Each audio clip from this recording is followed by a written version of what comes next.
Bonjour, bonjour. Il semblerait que nous soyons en direct, c'est parfait. Je vais juste aller vérifier sur ma page si on nous voit. Salut Geoffrey, Salut Christian, merci beaucoup pour ton invitation. avec grand plaisir. Comment vas-tu? Voilà, je nous vois, donc c'est bon signe. On est en direct. Comment vas-tu déjà? Quand je suis avec un ami, ça va toujours bien. Bon, on va dire, Pour... entre guillemets, il suffit de ça, c'est merveilleux. Suffit de pas grand-chose, je suis un gars simple, hein. Un gars Les- simple, bon, ben simple, ça dépend dans le bon sens du terme, j'espère. bah, ça, les gens jugeront par eux-mêmes. Voilà, exactement.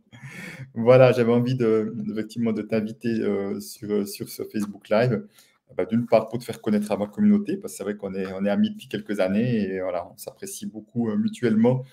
Et puis d'autre part, bah, parce que tu avais aussi des événements importants aussi, et particulièrement la sortie de ce premier livre. Je dis premier parce que quand on fait un premier, il y en a d'autres qui suivent. Je le montre à l'écran, voilà, Mon Challenge Puissance Mentale, on va en parler. On a le même éditeur en plus que notre premier livre, et les éditions Erol, tous les deux. Alors voilà, je suis très content effectivement de pouvoir te présenter. Je t'attends 2 minutes. Si vous êtes en différé, vous pouvez passer à la deuxième minute tout de suite. Tu habites où, Geoffrey? Alors moi, là, je suis actuellement en Bretagne. Tu vois, on a déménagé et justement, tu sais, dans le livre, on parle de challenge. Bah, ça aussi, ça a été un challenge.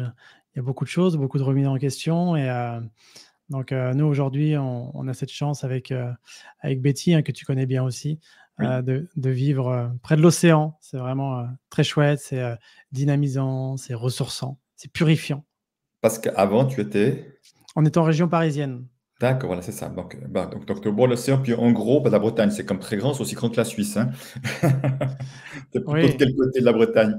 on est du côté sud de la Bretagne, on est sur le Morbihan, près de Lorient. D'accord, Donc, ok, super. c'est vrai que le temps est chouette aussi ici. Donc, D'accord, c'est ça. Ouais, puis vraiment un gros changement de climat, effectivement, j'imagine ouais. bien. Voilà, donc si vous arrivez, il y a une personne qui arrive, n'hésitez pas à mettre un commentaire si vous connaissez déjà Geoffrey. Voilà. Et en tout cas, ben justement, en préparant ce Facebook Live, je m'amusais à me dire finalement, on a chacun une ancienne profession qui était un peu clivante, peut-être la tienne un peu plus que moi encore, mais en tout cas, bien qu'en Suisse aujourd'hui, dire qu'on est banquier, en tout cas, il y a une partie des gens qui n'ont juste pas envie d'aller plus loin dans la discussion. Donc, pour toi, peut-être dire quel était ton ancien métier.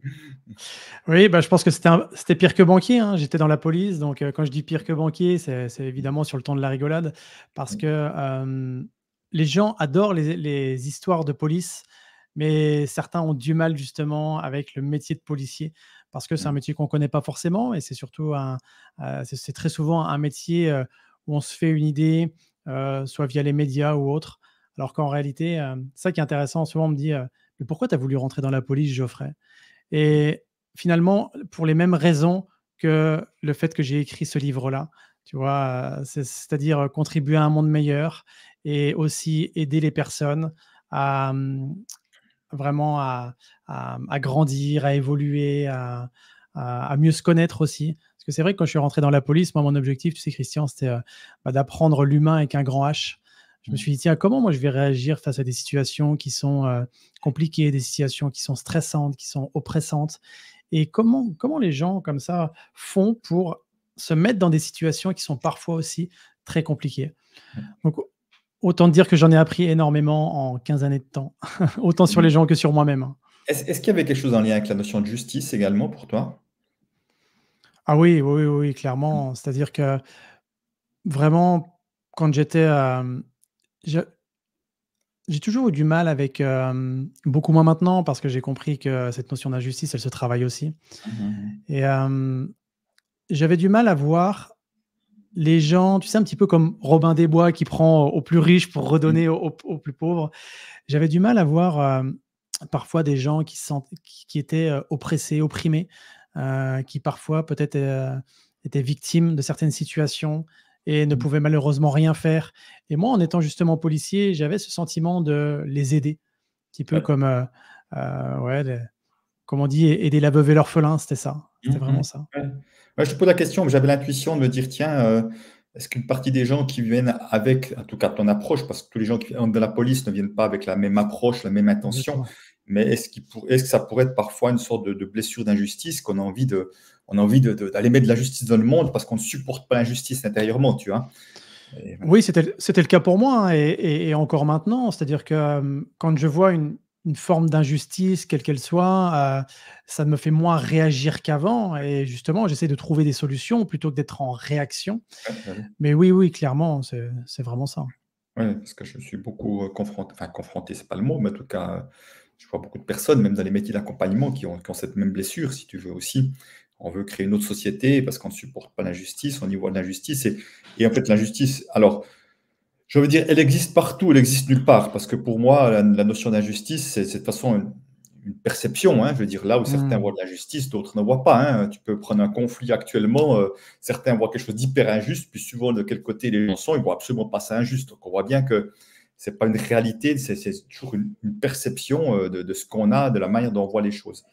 Euh, Mais d'ailleurs, c'est intéressant ce que tu dis, Christian, parce que, tu sais, quand, j'ai commencé, dans ce métier, hein, qui est un métier très difficile, je ne réagissais pas de la même manière que plusieurs années après, parce que je me suis beaucoup observé comment je réagissais vis-à-vis des gens et tout ça.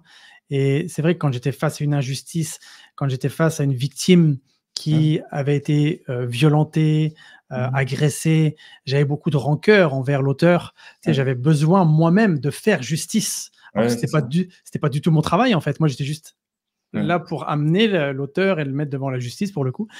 Et par la suite, bah, j'ai compris que mon rôle était un peu différent.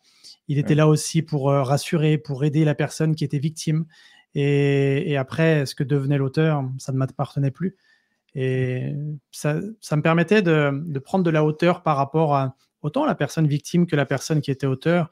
mm, De prendre cette distance, ça me permettait d'être beaucoup plus en paix avec moi-même, et par rapport ouais. aussi aux situations que je rencontrais. Ouais, mais c'est super intéressant ce que tu partages, parce que ça montre à quel point, comme tu dis, quand on arrive avec cette notion de difficulté face à l'injustice, qu'on aura envie peut-être d'être un peu brutal avec le bourreau C'est pour ça. pouvoir sauver, hein, et au fond, quand je t'entends, potentiellement, et c'est toujours un risque, c'est qu'on est en plein dans le triangle de Cartman, quoi. Nous sommes les sauveurs qui venons hein, C'est sauver la victime vis-à-vis du bourreau, quoi.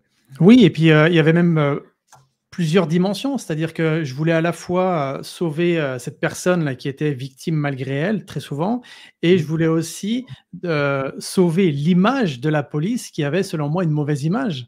Ouais, Tu vois? ouais, Donc et je me sentais finalement pris entre le pot de terre et le pot de fer, et c'était compliqué, et finalement, je ressentais aussi moi beaucoup d'injustice. Donc, oui. dès lors que tu restes dans ce triangle dramatique, nécessairement, c'est pas quelque chose de sain, et Ouais. à court, moyen ou long terme, on finit par en Mm. souffrir. Ouais, peut-être pour ceux qui nous écoutent, c'est intéressant, mettez en commentaire justement quelle était ou quelle était parfois votre perception de la police, parce que c'est vrai que malheureusement, les médias ont tendance encore une fois à mettre en avant les situations où certains policiers ont peut-être exagéré, ont peut-être mal agi, alors qu'il y a des milliers de cas chaque jour où la police est tellement utile et tellement précieuse qu'on n'en Mmh. parle absolument pas. Donc, ce qui peut également créer de l'injustice au sein même du corps des policiers en disant, mais C'est ça. finalement, on est juste en train d'augmenter la perception qu'on n'est que des bourreaux et rien d'autre, quoi, hein, alors qu'au fond, c'est pas pour ça qu'on entre là-dedans, quoi. Mais tu sais, c'est la même chose vis-à-vis aujourd'hui du monde de l'accompagnement, des coachs. Aujourd'hui, on a tendance à mettre, d'un côté les gens qui sont, vous voyez peut-être mon lion qui est passé, derrière moi là. Donc on a tendance à mettre d'un côté les gens qui sont, pour la pour le monde du coaching, et puis, le monde d'accompagnement, et les autres qui disent: «Non, non, il y a que des gourous, il y a alors, et il y a des gens qui font très mal leur travail». Alors qu'en réalité, nous-mêmes, quand on est dans le monde de l'accompagnement, on voit aussi les dérives. On n'est pas aveugle, on se rend compte des choses, et on essaye aussi, à notre façon, de rendre les choses plus belles, mais on ne peut pas aller à l'encontre des gens qui font mal leur job. Et ça, Mm. c'était pareil au début quand j'étais dans le monde du coaching, de l'accompagnement. Je disais: «Non, non, mais ils sont pas tous comme ça». Puis au final, j'ai arrêté d'aller dans cette direction. Ça me prenait du temps et de l'énergie. Et aujourd'hui, moi, à mon niveau, je fais mon travail, bah, du mieux que je peux, en étant le plus présent avec les gens, et Mm. voilà, en offrant vraiment de la très haute qualité dans ce que je propose. Et Ouais, et puis je peux déjà voir un lien aussi entre ton ancien métier et l'actuel, qui fait une vraie différence, c'est la qualité de présence, en fait. c'est exactement ça. C'est Mmh. exactement ça. Ouais. Absolument. Alors voilà, oui, Déborah dit dans toutes les professions, effectivement, il y a les 2 versants, beh, c'est-à-dire que oui, ben, qu'on soit policier ou qu'on soit, non, c'était pas ça, j'ai pas mis le bon, mais qu'on soit policier ou qu'on soit effectivement, n'importe quoi, il y a de toute façon, on a nos ombres et nos lumières, on va jamais y échapper, en fait, hein, et C'est heu ça. Et effectivement, voilà, c'était ça que je voulais mettre. Et effectivement, quelles que soient les professions, il y a ça, qu'on soit dans l'accompagnement, qu'on soit ailleurs. Ok, c'est intéressant. Marlène avait une autre proposition, mais tu vas peut-être me dire aussi, c'est quelque chose que tu as fait ou que tu fais parfois, parce que, voilà, peut-être par rapport à ça. Voilà, merci de ta vision de Geoffrey réconcilie les abus de pouvoir de certains policiers. Encore une fois, évidemment que ça existe, comme dans les métiers d'accompagnement, il y a des gens qui veulent prendre l'emprise consciemment ou inconsciemment sur leurs clients. Évidemment que ça existe, mais c'est important de voir plus, de prendre la hauteur. Oui. Concrètement, tu sais, j'ai eu cette chance de côtoyer des milliers de policiers, notamment sur mes dernières années de ma carrière, parce que j'étais dans le monde de la formation. Que ce soit sur le terrain ou même dans le monde de la formation, j'ai vu des humains exercer le métier de policier, donc avec ses bons côtés, avec ses côtés les moins bons. Maintenant, tout ce qui est abus de policier, abus de pouvoir, il y en a certainement. Maintenant, l'idée, c'est que les gens qui ont un uniforme ne sont pas des machines, et c'est vrai que c'est très difficile comme métier, dans le sens où il y a la fatigue, il y a cette relation permanente à la violence, à la haine, à la misère, et c'est très, très difficile. Donc oui, j'ai beaucoup de policiers qui viennent me voir, encore maintenant. J'ai gardé de très bons contacts avec eux, et justement, beaucoup perdent du sens dans ce qu'ils font, sont épuisés physiquement, mentalement, et c'est vrai que des fois, on attend beaucoup, et ça, c'est valable vis-à-vis de la police ou même vis-à-vis de plein de monde, hein, mais on attend souvent une réaction positive des gens. Mais moi, je me souviens, à un moment donné, quand des citoyens venaient me voir avec un sourire, avec un petit mot sympa, ça change tout, en fait. Ah, bien sûr.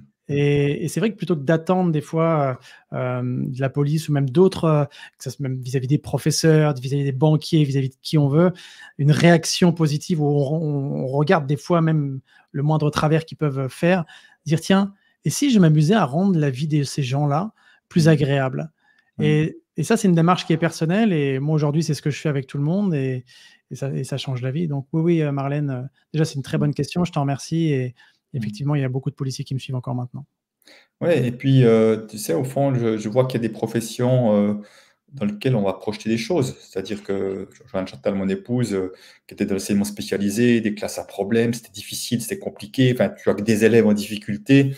Donc, c'est vrai qu'elle brassait un peu dans les problèmes et que c'était plutôt lourd à vivre, comme toi, tu dis également, dans ces métiers-là. Alors, c'est sûr qu'il n'y a pas que ça, évidemment, mais comme plein de situations qui sont dangereuses, qui sont lourdes, on voit le côté un peu sombre de l'humain. Alors, même peut-être pas sur les accidents de route, mais sur d'autres choses quand même, et plutôt que les endroits lumineux, quoi. Et c'est vrai que je pense que c'est pas facile énergétiquement. Et tu le disais dans le podcast, je vous invite aussi, on mettra le lien sur la vidéo, de voir le podcast dans Métamorphose. Il était invité par mon ami Alexandre Dana dernièrement. Et tu parles bien de ça, effectivement, à quel point c'est difficile de pouvoir, j'ai envie de dire, se nettoyer, même énergétiquement, pour rester neutre par rapport à tout ça, quoi. Oui, c'est ça. C'est vraiment comme je compare souvent à cet acteur, tu sais, dans La Ligne verte avec John Coffey, là, qui est ce prisonnier noir qui est très fort et tout ça, et qui absorbe justement toutes les énergies négatives, et qui, à un moment donné, dit lui-même, hein, patron, en parlant à Dieu, patron, pourquoi les gens sont si mauvais, pourquoi les gens sont si violents, etc. Et moi, j'ai vraiment vécu ça, dans le sens où, à force, parce qu'en plus, moi, tu me connais, Christian, j'ai cette sensibilité qui est présente chez moi, et j'avais le sentiment vraiment comme une éponge, en fait, où j'absorbais toutes ces énergies qui étaient désagréables, qui étaient négatives. Et à un moment donné, je me suis même dit, si je reste dans ce métier-là, bah, c'est ma vie qui va vraiment basculer. Et dans le livre, j'en parle à un moment donné où, à force de côtoyer cet environnement, j'avais un focus qui était orienté vers les problèmes, vers l'agressivité, vers ce qui n'allait pas bien. Et je donne cet exemple dans le livre où on vient de faire les courses avec Betty qui était enceinte de près de 6 mois, et je suis dans ma voiture et je vois 2 jeunes comme ça courir, et je dis à Betty, eux, ils ont fait une connerie, c'est sûr. Elle me dit, mais non, ils jouent. Je dis, écoute Betty, je connais, je suis sûr qu'ils ont fait une connerie. Et effectivement, je les suis un peu en voiture, et là, je vois qu'ils ont un sac à main dans leurs mains, et ils courent, ils venaient de voler un sac à main, en fait. Bon, et puis là, Betty, nourrie de ses hormones de femme enceinte, elle me dit, on va aller les interpeller. Je dis, calme-toi, Betty, t'es enceinte.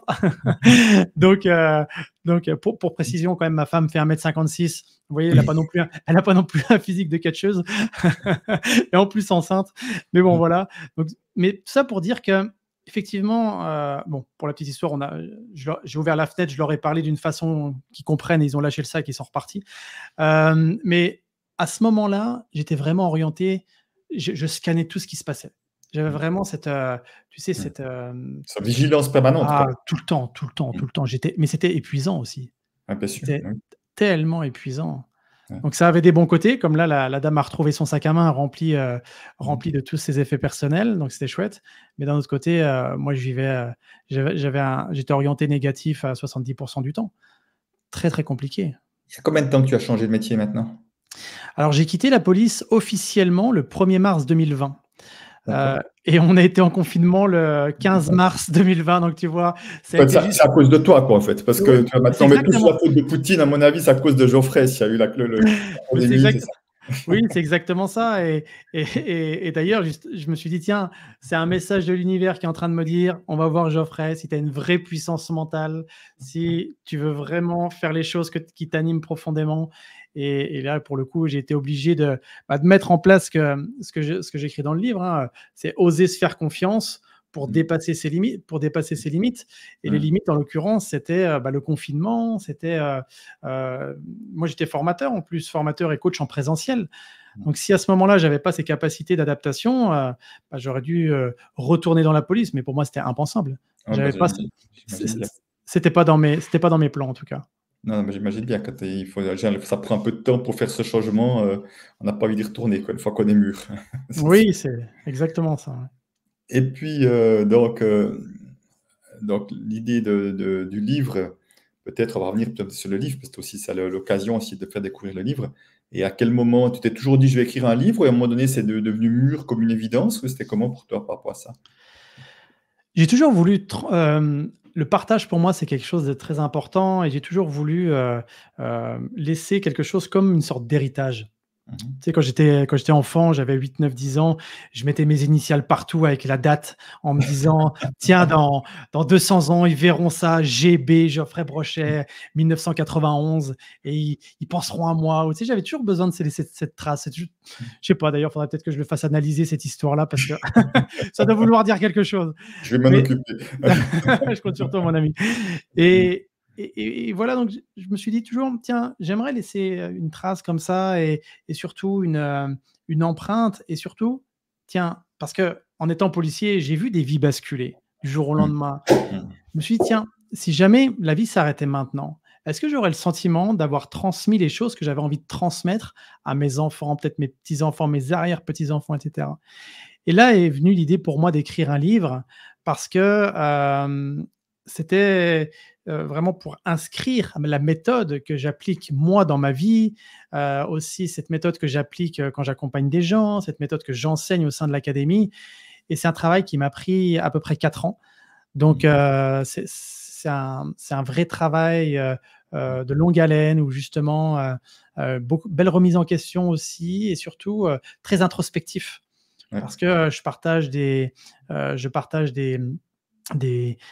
moments clés qui ont été pour moi vraiment transformationnels dans mon existence, et aussi qui ont aidé des personnes que j'ai accompagnées à transformer leur vie. Donc, c'est pour ça que dans ce livre, j'ai voulu quelque chose aussi un peu comme tes livres aussi que tu proposes, toi, Christian. C'est des livres où les gens, quand ils commencent, ils sont rythmés et ils ne peuvent pas s'arrêter, parce qu'il y a toute une dynamique derrière, il y a des exercices, il y a des cas concrets. Ce n'est pas juste de la théorie, c'est concrètement comment on l'applique dans son quotidien. Christine qui dit, ah oui, ok, oui, c'est vrai que j'étais aux rencontres universelles ce week-end. À Lorient, donc, hein, voilà, j'ai vu sur Facebook trois posts que visiblement tu as laissé ta trace, pour reprendre ce que tu disais tout à l'heure. Ouais, mais tu sais, c'est ça aussi, parce que le titre, tu vois, c'est mon challenge, parce que selon moi, la vie est un challenge. La vie, il y a vraiment des choses à relever. Donc, mon challenge, puissance mentale, c'est comment on fait pour utiliser sa puissance mentale d'une façon bien spécifique, selon un processus vraiment simple et aussi spécifique. Et surtout, apprendre à se faire confiance et dépasser ses limites. Je fais justement écho à ce que dit Christine. Parce que pendant longtemps, j'ai eu cette envie de partager mon message à des dizaines et des dizaines de personnes, sauf que je me sentais comme bloqué. J'avais cette difficulté c'est vrai qu'aujourd'hui, quand on me voit, on a du mal à le penser ou à le croire, mais j'avais du mal à m'exprimer, j'avais du mal à trouver mes mots, à avoir cette confiance en moi. Et j'ai donc mis réellement des choses en place pour apprendre à me faire confiance, pour oser dépasser les limites que j'avais. Et c'était mes propres limites. Et tout ça, au fur et à mesure du temps, et j'applique exactement ce que je dis dans le livre. Aujourd'hui, quand je parle devant une scène sur 400, 500 personnes, bah, comme il y avait à Vannes, c'était juste un moment de plaisir, un moment où j'ai beaucoup ri avec les gens. Et dans ce partage-là, j'ai aussi partagé des clés qui, selon moi, sont puissantes, des clés de transformation.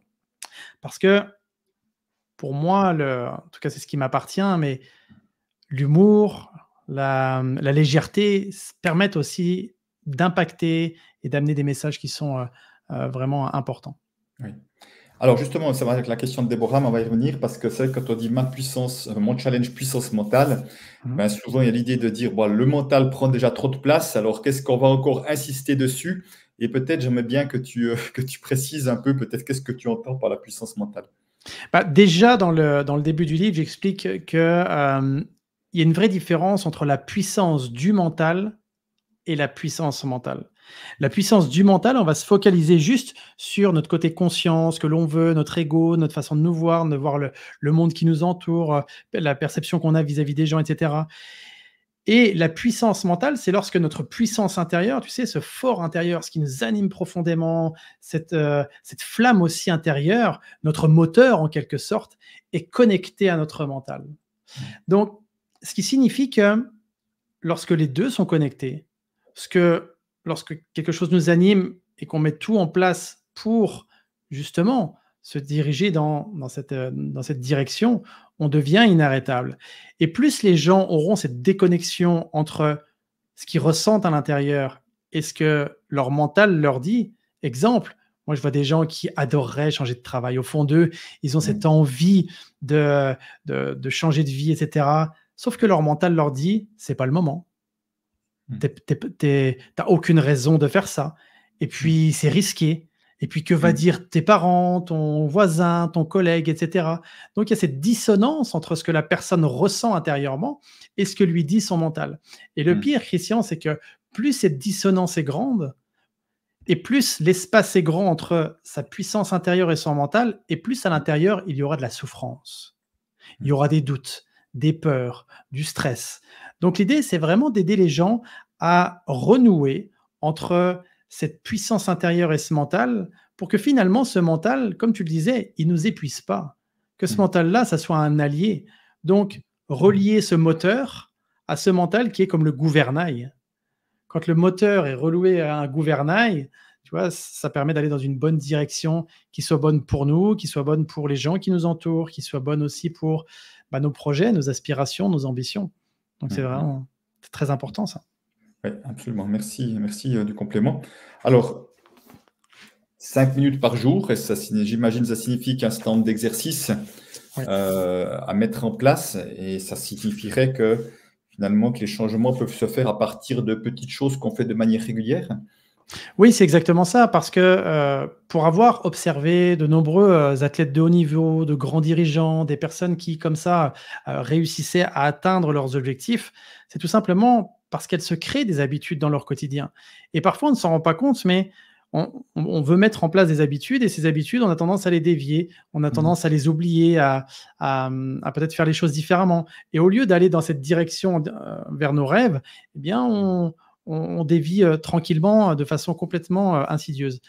Donc, l'idée, effectivement, c'est, durant 5 minutes par jour, mettre en place un processus donc, que j'explique dans le livre, qui est finalement de prendre de la hauteur par rapport à soi-même, par rapport aux gens qui nous entourent, par rapport à ses projets, et ça, de le faire de façon très précise pour que, justement, au départ, on mette 5 minutes à le faire par jour, un petit peu comme une sorte d'habitude, et par la suite, ça se fasse naturellement dans notre quotidien. Donc, pour que les choses s'intègrent plus simplement. Et ça, concrètement, c'est des choses que j'enseigne très simplement et aux athlètes de haut niveau, aux dirigeants, aux managers et toutes les personnes que je forme. Voilà, merci. D'ailleurs, c'est marqué dans le dos du livre. D'ailleurs, au fil des chapitres, vous allez retrouver une direction qui révèle votre plein potentiel, établir un plan d'action solide en plusieurs étapes, Mm. développer votre résilience et passer des caps significatifs pour surmonter les challenges de votre existence. Un livre original riche en témoignages et exercices pratiques. Alors voilà, comme je sais que mon pote Alexandre Dana, effectivement, t'a interviewé, j'ai vu et on a échangé ensemble. Il lit, je ne sais pas combien de livres par semaine, donc il est très exigeant. Donc, il a beaucoup aimé ton livre, donc je sais que c'est un signe de qualité parce qu'il lit incroyablement de nombre de livres, cet Mm. homme-là. Je trouve super en tout cas que tu aies osé justement faire ce pas.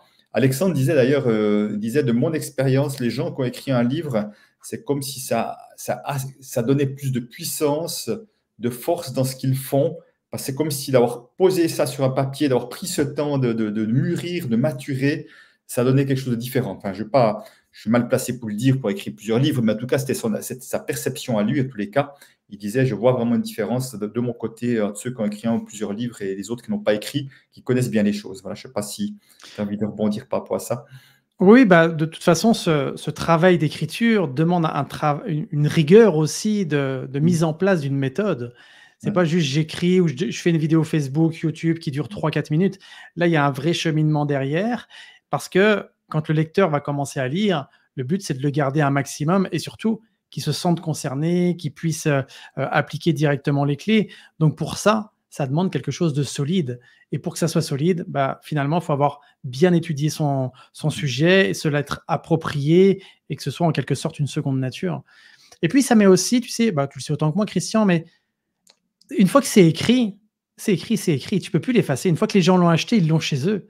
Donc, ça demande aussi un travail vis-à-vis du regard des autres, vis-à-vis de la critique, vis-à-vis de tout ça qui est, selon moi, très intéressant parce que j'ai le sentiment que depuis que j'ai écrit le livre, c'était déjà le cas avant, mais je pense que j'ai passé un cap encore là depuis, c'est que je me suis encore plus éloigné de la peur du jugement des autres. Tu vois, de me dire, tiens, qu'est-ce qu'ils vont dire par rapport à ça? Je me dis, c'est OK. Et justement, plus ils diront des choses qui soient agréables ou désagréables, peu importe, plus ça va me permettre d'améliorer et de peaufiner encore ce que je fais jusqu'à aujourd'hui parce que rien n'est figé dans le marbre. Ouais. Et heureusement. Oui. On parlait de projection tout à l'heure à travers les métiers, mais moi j'ai pu voir aussi les projections quand on écrit un livre, surtout un livre avec une vraie édition, je dis par rapport à l'auto-édition, et c'est pas dire que les livres auto-édition n'ont pas de qualité, c'est pas ça que je veux dire, mais c'est-à-dire qu'il y a une reconnaissance d'un éditeur, et comme un bel éditeur en l'occurrence avec Erol, mais je dis ça, toujours la petite histoire, je me souviens la première fois où pour une conférence, j'ai osé demander 1 000 € pour une conférence. La personne que j'ai donné mon tarif au téléphone m'a dit du tac au tac, m'a dit c'est normal, vous avez écrit un livre. Ouais, mais c'est ça qui est énorme. Elle venait de me balancer une projection dessus, tu vois, en disant voilà, ça, vous avez plus de valeur, vous avez écrit un bouquin. Ça m'avait beaucoup amusé, je dis, parce que c'est juste une projection comme une autre, quoi. C'est ça. Mais parce que derrière l'écriture d'un livre, il y a, comme tu dis, les éditeurs, ils reçoivent des dizaines et des dizaines de demandes chaque jour et ils en sélectionnent qu'un très faible pourcentage. Donc déjà, derrière ça, c'est que c'est très valorisant. On se dit qu'on fait notre différence. Donc c'est chouette. Oui, c'est... Voilà, le temps passe vite, là, presque une demi-heure. On va prendre une dernière question peut-être Ouais. et on va tranquillement clôturer. Peut-être que ce n'est pas forcément facile à répondre, mais regarde, là, c'est la question de Déborah. Donc, en combien de temps peut-on voir des changements, même si cela doit être un peu aléatoire? Alors, c'est très simple. Ça peut être en un claquement de doigts, parce que en lisant le livre, ça va te permettre de prendre conscience de certaines choses. Ce qui va être long, c'est surtout les gens qui n'ont pas conscience de ce qu'ils font, de ce qu'ils vivent, de ce qu'ils ressentent. Une fois que tu en as conscience, il suffit juste de mettre cette petite action en place pour qu'il y ait un changement, pour que ta trajectoire, elle change. Donc, pour certains, ça va être claquement de doigts, d'autres, ça va prendre peut-être quelques heures, quelques jours, quelques semaines. C'est vraiment très personnel. En attendant, moi, ce qui a été réellement important dans ce livre, c'est d'établir aussi un plan d'action. C'est pour ça que je dis sur la 4e de couverture, je parle d'un plan d'action qui soit solide. Parce que beaucoup de personnes ont des pensées, des volontés, des idées et se sentent parfois freinées en disant par où je commence? Qu'est-ce que je peux mettre en place? Et donc là, dans ce livre-là, je les aide vraiment à mettre en place un plan d'action étape à la fois et en commençant au bon moment pour que ça les aide vraiment dans leur évolution. Ouais.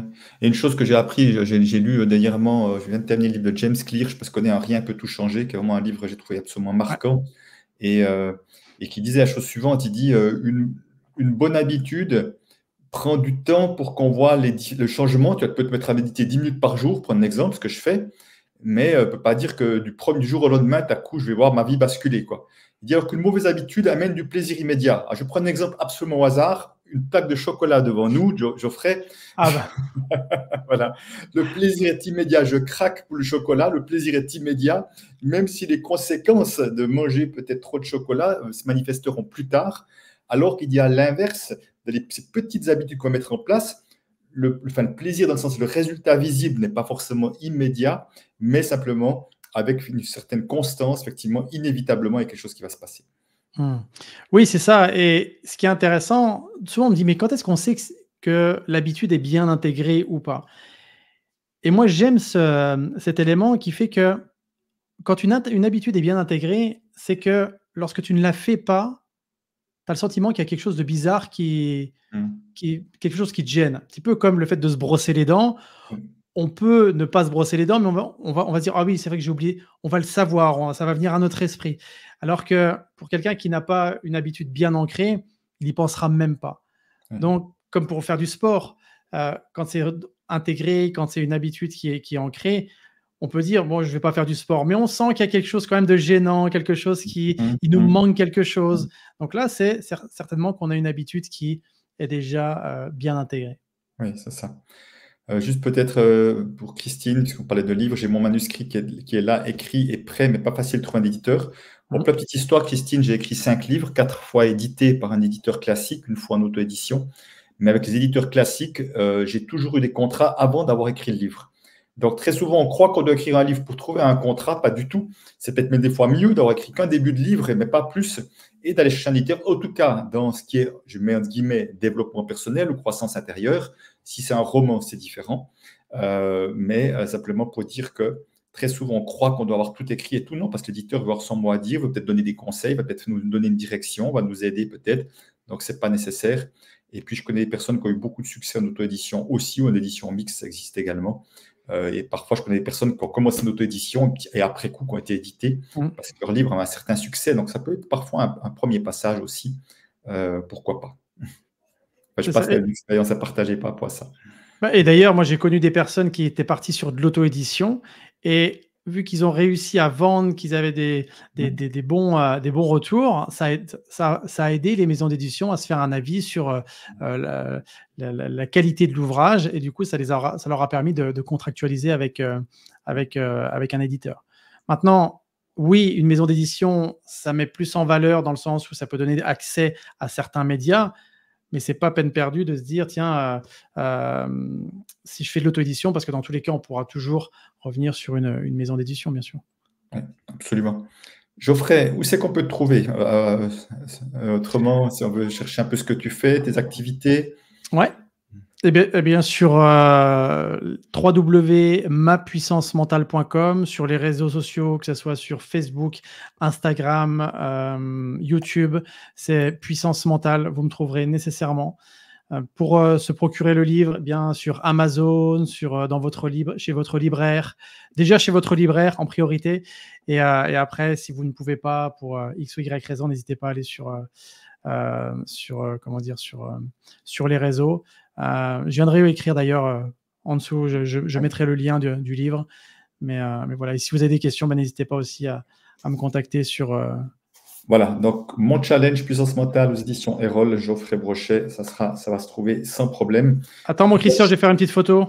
Oui, bien sûr. Attends, voilà. Hop, regarde. Oui, l'habitude des réseaux sociaux, hein, les Il est réflexes. où? Hop, que je Voilà. vois. Hop, parfait, je fais ça, Ça y est, je il fais profite ça. de moi. Il est là. Et voilà, une belle photo avec mon ami Christian. Merci, mais merci à toi. Longue vie à ce livre également, qui puisse contribuer à beaucoup de changements, beaucoup de transformations. Merci, mon ami Geoffrey, d'être un des acteurs de changement dans ce monde-là, d'amener ton humanité, ta chaleur humaine, ton humour, tout ça est tellement précieux. Ton amour également, ton amour de la vie, ton amour de l'humain. Voilà, c'est vraiment précieux. Et merci à vous qui étiez là en direct, en tous les cas, et merci à ceux qui nous verront en différé, que ce soit sur Facebook ou sur YouTube, en tout cas. À bientôt, Geoffrey. Merci beaucoup, Christian, pour ta belle invitation. Et bye tout le monde. Prenez bien soin de vous. C'est important. Merci. Allez, bye bye. Bye.